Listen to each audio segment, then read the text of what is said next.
Hi, how are you, everyone? My name is Umeko Takeshige. I'm class of 1992. It's an honor for me to introduce one of our illustrative alumni, Dr. Noel Kleppel, who has a great, amazing career in medicine, who has been teaching downstate as a faculty member for more than 50 years. Dr. Kleppel graduated from NYU, and he obtained MD degree at SUNY Downstate in 1956 and completed residency at Long Island College, and also amazingly served as chief of surgeon at the U.S. Air Force Medical Corps, and he also amazingly have a pilot license. And he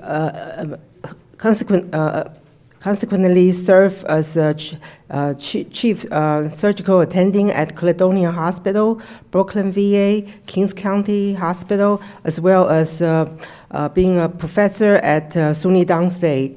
He trained more than 3,000 medical students as well as residents, many of whom are chairpersons of major hospitals throughout the country. And he published amazingly related to my field of gastroenterology Sentinel paper in 1959. That's like 60 years before we now use fecal transplant as secondary therapy for recurrent C-Diff colitis. As you all know, C-Diff colitis is a major problem throughout all the hospitals. Not initially as a nosocomial infection, now it's out in the community. As a gastroenterologist, I see many cases, and thanks to Dr. Kleppel, we have this therapy at our hands. And also, Dr. Kleppel is amazingly, he's a typical multifaceted, talented person. He's not only active in academic medicine as well as clinical medicine, he also has served as a team physician at the Brooklyn Dodgers, as well as being a deputy commissioner for economic development. That's amazing.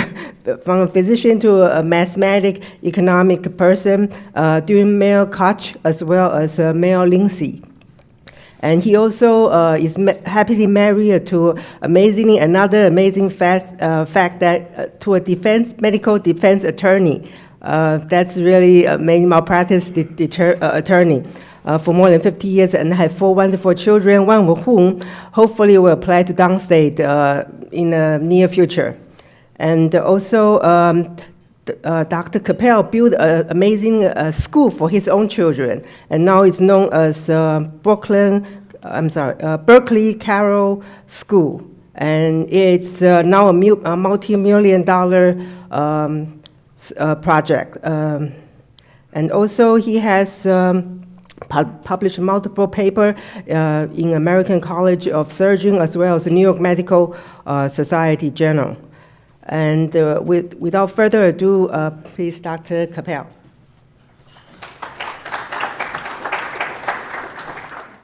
I don't know if I should really be speaking. It didn't sound like me. However, I'm going to talk about something we did about 58 years ago, and which has become popular in current medicine. My former colleague, who is the late George Degenshine, a surgeon and a medical historian, and the former director of surgery at Maimonides Hospital, once told me that in order to understand anything in medicine, you have to know its history for 300 years. Well, I don't go back quite that far.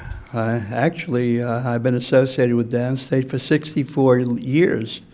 Other than going to high school and college in Manhattan, I was educated and lived in Brooklyn all my life. So there it is. I live in Long Island now, but it was Downstate, and it was one of the great things that happened to me. I want to tell you a little bit about how Downstate got started and its history. Following World War II, with the return of many veterans and the availability of the GI Bill of Rights, it became apparent that not only would there be a need for many more physicians, but there was also a 4-year backlog of returning veterans whose education would not be hampered by lack of funds. So we got a lot of bright people who didn't have to worry about how they could afford to pay for medical school. And that was about the time that I hit medical school, although I was not a veteran. The state of New York did not have a medical school at that time. It didn't have one of its own, and there was pressure in the legislature to create one. The Long Island College of Medicine was in danger of closing because of financial problems. But the Speaker of the Assembly, a man named Erwin Steingut, who had been a patient at the Long Island College Hospital, persuaded Governor Dewey and the legislature that to make the problem immediately solved, the state would just have to pour money into an already existing school, and there it was. It was instant medical school. And that's exactly what they did. In 1949, SUNY Downstate admitted its first freshman class, and that eventually became the initial SUNY graduating class in 1953. Each subsequent year, SUNY admitted 1 year of students, and so that in the 4th year, all of the students were SUNY students, and I was in that 4th year class. So, in fact, 62 years ago, I was in the spring of 1954 standing across the street from Kings County Hospital, and there was a sign there which was torn down and lying on the ground, and it said Flatbush Tennis Courts. And what happened is Dr. Frank Babbitt suggested that the facility buy that ground and build a medical school there. And sure enough, that's how it happened. I was an usher at the groundbreaking for that. I was a sophomore student. Present beside myself were Dwight Eisenhower, who was the president. You can see him in the upper left picture. Governor Dewey is there. That's the guy with the mustache.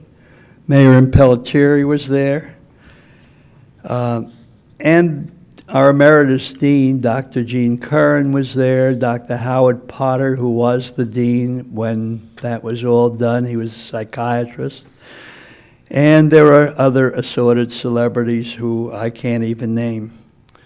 As I said, I had been chosen to be an usher at the groundbreaking for the Basic Sciences building, which I would guess most, if not all of you, trained at.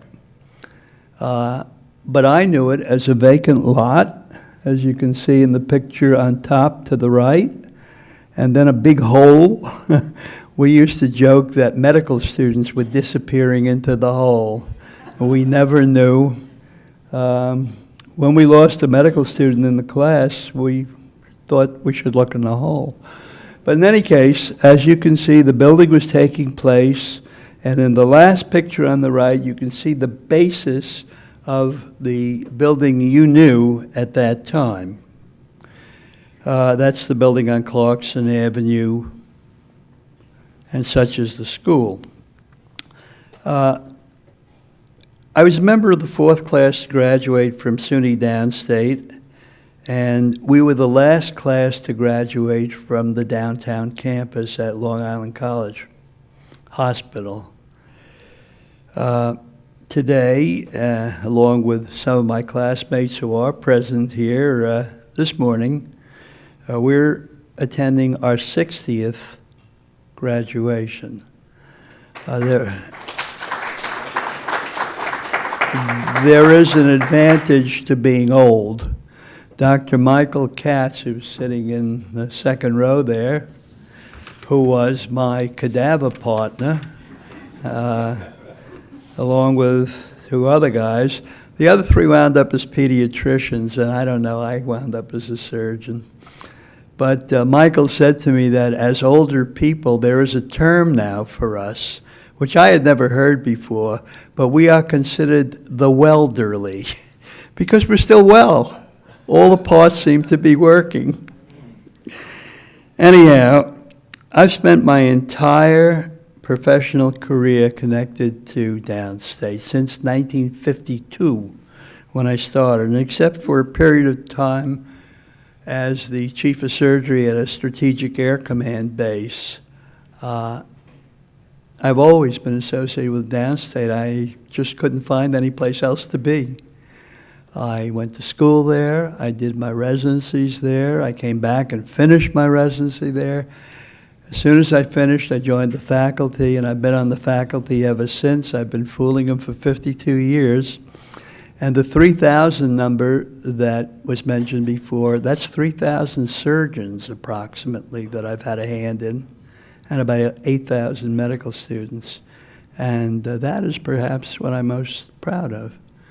It's amazing because I've had kids that take care of my own family, and one of them who treated my wife's fractured humerus. I'm a trauma surgeon, by the way, and they asked if I was going to treat her, but she can't afford me. She's a lawyer. She doesn't make that much. But in any case, he was my medical student, my intern, and my resident, and that's pretty funny. Except that I got to meet his father one day, who's a cardiologist, and the father said to me, you know, he said, when he applied to medical school, I was the member of the admissions committee that interviewed him. And when he got into the school, he couldn't afford to pay the tuition. So I called up one of my friends and I got him a job in his laboratory for 2 years, and that's how he paid to go to medical school. Today he's a cardiologist on Long Island who had a son that fixed my wife's broken arm. Unbelievable. And they're around. They're all over the place in Florida and West Coast, East Coast, around the world, and so on. Okay, so much for SUNY's history. So now we get down to business with some medical history concerning some downstaters. Does anybody here know who Gene Redmond Oliver was? Anybody know? Who was he? Professor of pathology at Downstate, one of the nephropathologists of great achievement. Dr. Oliver was the first person to do microdissection of the kidney. He described the renal apparatus and how it functioned with the tubule, the distal, the proximal, and whatever. And he was our chairman of pathology. Does the name Alexander S. Wiener ring a bell for anybody? Anybody know? Oh, they got all the historians here. I won't embarrass you, Michael. Dr. Wiener, who was himself an LICM graduate, spent his entire career at the Brooklyn Jewish Hospital, and he had the distinction of figuring out ABO blood typing. That's important. And also the RH factor and exchange transfusions. That's pretty good. Saved a lot of lives. How about Robert Furchgott? Anybody know? Everybody knows that one. Well, Dr. Furchgott got the Nobel Prize. He was chairman of our physiology department. And he got the Nobel Prize for describing the action of nitrous oxide as the signaling molecule in the vascular system. In addition to its function in the cardiovascular system, the reason everybody raised their hands is because it's basic to the production of Viagra. That's why everybody knows about it. Okay, so what am I famous for? I've had interaction with all of those three people and many other people, but you know what I'm famous for? And I don't know if it's something somebody should be proud of, but I'm famous for shit. That's what it is. It's a natural product, it's cheap, and it saves lives.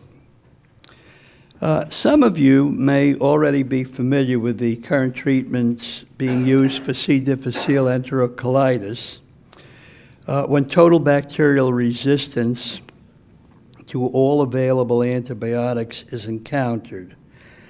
Gastroenterologists have now begun to treat this condition when they have no effective antibiotic with what is now called a fecal transplant. We weren't quite that sophisticated. In this situation, they collect normal human feces, they process it, and they put it into a gelatin capsule, which interestingly is called a crapsule. And then they give it to patients, and they treat this terrible condition. And when the organism encounters this, it knocks out the C-Diff because it creates a competition for the environment, and it works. Well, why did people start that? And I'll tell you how it all began, because it began in 1957-58 when I was a resident at the Long Island College Hospital.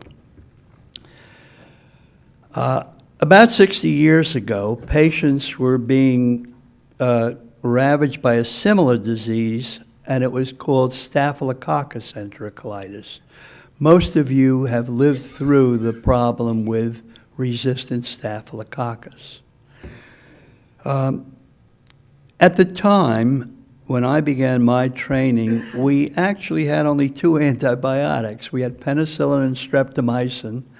They were put in one bottle, and they were called combiotic. And we were working on a new one. It was called tetracycline. That's a broad-spectrum antibiotic, or so we thought.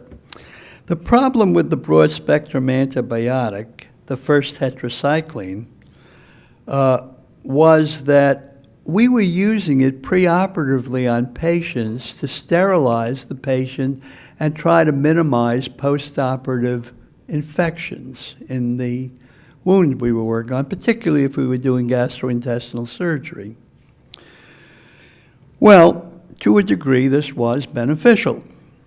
The normal bacterial inhabitants of the human small intestine and large intestine, such as Strep faecalis, E. coli, the other variants in the colon, were for the most part susceptible to tetracycline. There was, however, another bacterial species, the Staph aureus, which was not susceptible. It was resistant, it was not sensitive, and when we knocked out all of those that were sensitive, there was only staph left in the colon, and it had no opposition. It caused an overgrowth of the staph, and in a number of our post-ops, within 24 to 36 hours after the operation, we were faced with a desperately ill patient dying of staph enterocolitis. Nothing that we had was effective in solving the problem. The symptoms included a watery diarrhea with a characteristic odd odor, overwhelming sepsis, GI bleeding, sloughing of the colonic mucosa, severe dehydration, and in most cases, the rapid death of the patient. That didn't work so well. With no other antibiotics available at the time to combat the resistant organisms, we were helpless. We didn't know what to do.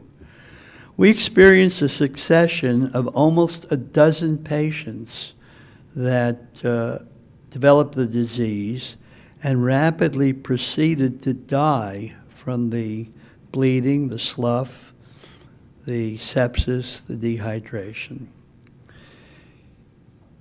In the fall of 1958, we became aware of this problem being reported all over the United States, and nobody knew what to do about it. We even had one patient at the Long Island College Hospital who happened to have been the gun of Murder Incorporated, who, following a cholecystectomy, died of Staph enterocolitis. And it was interesting because what his enemies and the police hadn't been able to accomplish in years, these little bacteria did in hours. They killed him. I can tell you that the surgeon was kind of scared to come back home, but interestingly, the man who died, it's a very famous name, but I'm not going to repeat it, but he not only paid the surgeon's bill, but gave him a Cadillac four-door sedan posthumously. Anyhow. Shortly thereafter, following a colon resection on another patient who was named Robert Kelleher, and I give you his name because it's like the fellow who had the gunshot wound to the stomach, in history, because Bob Kelleher was the guy that got this all started. He had been given the usual preoperative tetracycline prep, and shortly after the colon resection for carcinoma, we noted the development of the signs of Staph enterocolitis, including the watery diarrhea, flecks of sloughed colonic mucosa, hypovolemic shock, GI hemorrhage, dehydration, and we were at our wits' end as to what to do to try to help this man. The evening that this developed, following dinner, I was in the surgical office with my roommate. He was my colleague. He was my friend. He's a member of the class of 1953, Dr. Louis Cutolo, who has gone to heaven, but a terrific guy. By the way, a great cook, great Italian cook. He used to feed all the hospitals, all the house staff in the hospital. We would have a surgical meeting in his room at 8 o'clock every night. They would announce it on the intercom. We used intercoms in those days. Surgical meeting in in room C, starting immediately. And nobody was cared for in the hospital. Everybody was eating. Anyhow, Lou was a 53 graduate, the first class from Downstate. Interestingly, his son, by the way, Dr. Louis Cutolo Jr., is a graduate of Downstate and is a plastic surgeon in Brooklyn and Long Island, and Staten Island. In any case, Lou and I were reviewing Mr. Kelleher's case, and we were frustrated, and we didn't know what to do, and I suddenly got an idea. I said, Lou, I got an idea. But I realized it was kind of a little crazy. And I said, nah, never mind. And Lou said, what's your idea? I said, don't ask me because you're going to say I'm crazy. He said, well, what's your idea? Tell me what it is. And he kept, saying, what is it, what is it, what is it? I tried to change the subject, but he insisted on my telling him the idea. And these are the exact words that occurred that evening. I said, Lou, why aren't there millions of zebras in the jungle? Lou said, I don't know. Why? I said, because there's lots of lions. The lions kill some of the zebras. Oh. I said, but there aren't millions of lions in the jungle because the elephants stomp out some of the lions. I said, if you think about it, all life is a competition for the available environment. So why don't we just make these resistant Staphylococcus bugs fight for their lives with competition? What we could do is put back normal intestinal bacteria into the patient and give them somebody to fight with. I said, well, we can't just put plain bacteria into the patient because we might have the wrong mix or combination. We don't know the concentration of it. We could harm the patient. And Lou said, what do you suggest? I said, how about if we put normal human bacteria into the patient by using normal human bacteria? He said, where would you get that? I said, well, we could put it through a Canner tube. That's a long nasogastric tube which passes beyond the pylorus so that you don't regurgitate the stuff. And I said, we put it through a canner tube and squirt it down, use human feces. And Lou responded immediately. He says, you know, you're right. I said, what do you mean? He says, you are crazy. And I said, do you have a better idea? He said, no. I said, let's try it. Well, this was before IRBs, so we could try it. And I talked him into it. He was the chief resident. I was a second-year resident, but he bought it. And we realized, however, that we had a problem. Now, where do you get normal human feces in a hospital from patients who are bedridden but not sick? Couldn't use sick patients. They might transmit a disease to the patient. You couldn't use doctors or nurses. They're around sick patients all day. Patients with cancer, wouldn't try that one. Where would you get healthy patients who are bedridden but hospitalized? Well, up on the 5th floor, we had an orthopedic wing, and we had people in traction. So what we did is we instructed the nurses as to how to slip a sterile bedpan under the patient, collect the specimen, send it down to our surgical floor in sterile containers, and there we mixed it with normal saline, and we made a suspension of this material from these ideal donors. And having told the nurses how to do that, I told you how we mixed it up, and we gave this through the canner tube several times a day to the patient with a bulb syringe. And in addition, for, I guess, just good luck, we made a mixture of the same stuff with yogurt and Lactobacillus acidophilus, and we came back the other end, giving it as an enema. And within about 12 hours, the diarrhea stopped in the patient. The patient perked up, and with appropriate hydration and corrective fluid balance, he got better. The Staph enterocolitis was clinically gone, and the patient was clearly improved, Mr. Kelleher. He recuperated from the disease, the operation, and the surgery, and subsequent stool cultures on this patient showed only normal intestinal flora, and there was some staph in it, but not really an overgrowth of staph. And when Mr. Kelleher died of myocardial disease some months later, we did a very complete autopsy, and we found that there was no evidence of Staph enterocolitis or overgrowth of staph. During the course of his treatment and the subsequent use on several other patients, we took a lot of ribbing, as you can imagine. People would say, you know, Mr. Smith had a bowel movement today. Yeah, it was Mr. Jones's.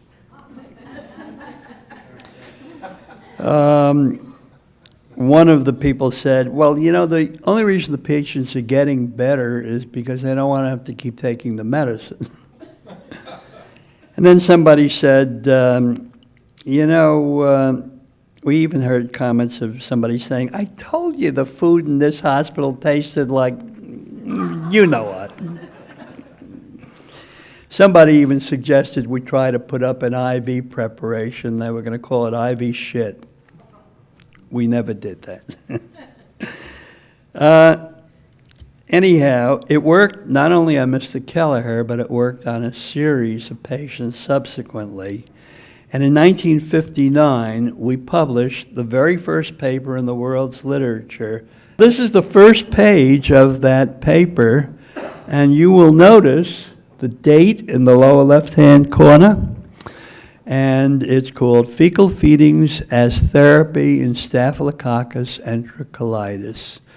I still have a few copies of the reprints, which I hand out all the time when I go to dinners, and makes a big hit, you know, you can imagine. My wife will tell you that on our second date, I told her about this, and she didn't believe me, but she believes it now. Anyhow, our interest in resistant Staphylococcus began to grow, and we were led into a series of research projects involving the development of new antibiotics and, more specifically, agents to treat resistant staph. One of the laboratories in Indiana provided us with samples of one of their new experimental agents. It was called vancomycin. Anybody ever hear of that? Okay, well, we helped develop that. We also helped develop ristocetin, which is another one of the same class of agents. They're even used today as effective treatment in staph infections in general. One of the major problems in the treatment of staph enterocolitis is because it has a rapid onset, and before you even know it's there, the patient's on his way to heaven, or maybe, as in the first guy, the other place. And the problem is that you had to figure this out very rapidly. And so what we did is we discovered that Staphylococcus aureus is the only bacteria that will survive a 7.5% saline solution. So if you took a mixed culture and you shook it up with 7.5% saline, you only wound up with staph if there was staph in the culture. But now we had to grow it fast, so we invented an agar plate of phenylethyl alcohol, which causes staph to grow lickety-split in 3 to 4 hours. We worked with the bacteriologist. You'll see Gene Holker on there, who is the hospital bacteria. And what we would do is, if we suspected something, we'd shake it up with saline, pour it on the phenylethyl alcohol plate, which had discs on it, as we were testing the newer antibiotics. And within 3 to 4 hours, if there was any growth, it could only be staph. And looking at the discs, we could figure out which was an effective antibiotic. So we cut from 12, 36 hours to 3 hours, and we were able to start whatever treatment was appropriate, whether it be fecal or antibiotic. Subsequently, now this was interesting, we got the idea to develop a Staphylococcus bank.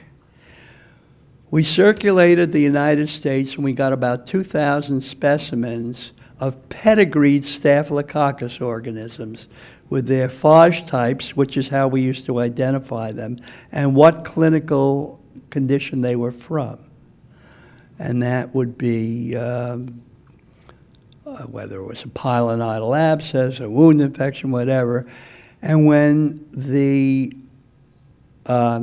pharmaceutical companies would invent or work on a new antibiotic, they'd send it to us, and within about 2 days, we could give them the results of their new product against 2,000 pedigreed staph bugs.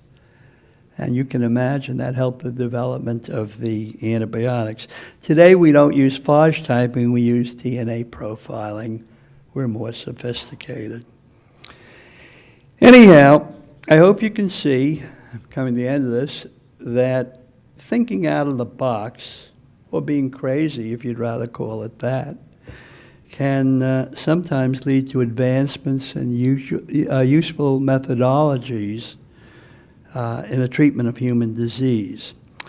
And while today's gastroenterologists are treating C. difficile enterocolitis with a somewhat more sophisticated method, namely the capsule, our less sophisticated method did work at the time, And it not only made us famous, but it proved, as the kids say today, shit happens. In closing, I want to add a couple of thoughts. I've been very fortunate to have lived a lot of years. I've been involved in more fascinating and diverse things you can think of, as you heard in the introduction, and she didn't go through half the nonsense I'm involved in. Medicine has made that all possible. Medicine gives you the time to do the things you'd like to do, and I do them. But in the 60 years since my graduation, the most rewarding thing I look back on is sitting right in front of me right now. In 52 years at Downstate, my proudest accomplishment is not fecal feedings, but it's the many of you and the approximately 3,000 other surgeons that I've helped to train. I've had the honor of associating with and helping to educate, and who have become the fine physicians that they and you all are. Thank you.